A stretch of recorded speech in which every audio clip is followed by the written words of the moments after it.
welcome to you. What should be taught that's not being taught right now?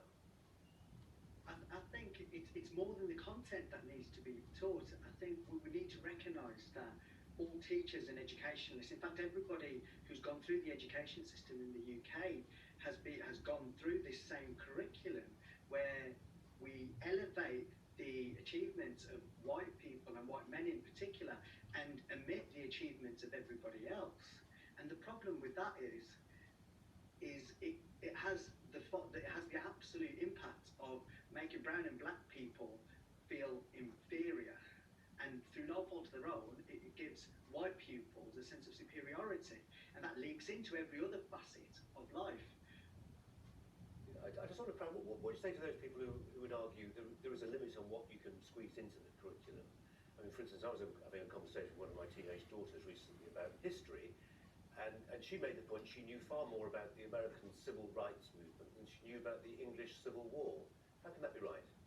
So if we go back and look at the content and people who said there's not enough content, history is just history. Black history is absolutely a part of our history and our joint history in being British. I work closely with schools and I'm looking at the World War II, and people think we're shoehorning in diversity when essentially we're not. When you look at the greatest volunteer army formed in the history of man was of colour in World War II, and just because they are of colour, it seems that sort of side of the curricula is completely omitted. And I think it's not so much as there's not enough time, it's the way we frame the whole of the curriculum, not just history. Yeah, we made the point in the report there that there's a sense in which perhaps this is a substance which is ghettoised within a week here or a month there. How would you expand it within to be a year-round phenomenon? Again, I think we need to look at teachers and we need to look at the way we frame and accept knowledge, because if we've always been framed to accept knowledge in a certain way and to then propagate that same knowledge, we just get more and more of the same. Black History Month is a minuscule step in the right direction, but if we don't integrate it into the way teachers deliver and the curriculum is written, it absolutely makes no sense at all. October is a month long. There are 36 weeks in the school year. If schools just committed to that same amount of time, just one day a week to introduce, in 5 years we'd have a much more diverse history curriculum or curriculum full stop to deliver.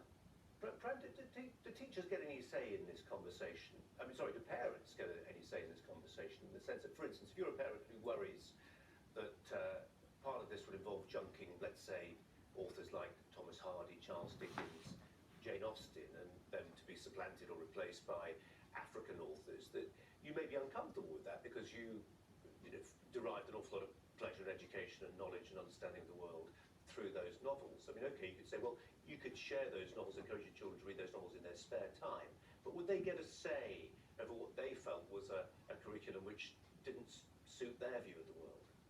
So again, I understand the whole idea of literature, but we need to understand, I don't advocate censorship at all. I think there's more than enough time to deliver all of the literature you want to, and I agree you can't talk about Dickens without we talk about literature and without talking about Dickens, but simultaneously you can't talk about literature and not talk about Tagore. You can't talk about poetry and not talk about Shakespeare. But equally, you can't talk about poetry and not talk about Rumi. And what we do, our current curricula does, is it stops our pupils from enjoying the richness of an authentic global curriculum. We're denying our pupils the richness and beauty of the world. Pran Patel, nice to talk to you. Thanks a lot. Thank you.